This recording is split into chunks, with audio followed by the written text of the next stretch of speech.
Alam mo ba na pwedeng gamitin ang software development sa pag-ayos ng mga sirang kanta? Ito ang nangyari kay Mark at Jay nung nahanap nila ang lumang recordings ng kanilang teenage band. Bro, kailangan natin ng code review sa lyrics na ito, sabi ni Mark habang nakatingin sa nakakahiyang My Heart Bleeds Black Tears song nila.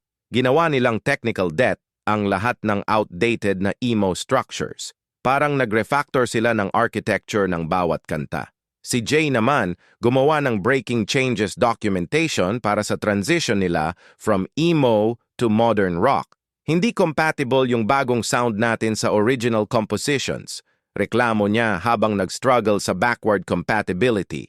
Ang pinaka-nakakatawa, nag-implement pa sila ng automated testing para sa improved songs nila. May regression tests pa para siguradong hindi mawawala yung essential cringe na nagustuhan ng 3 fans nila noon sa high school. Version 2.0 na tayo, pero bakit parang mas buggy pa? Tanong ni Mark habang nakatingin sa release notes ng kanilang artistic growth. Minsan talaga, ang pag-ibig sa coding at music ay nagiging isang malaking comedy show.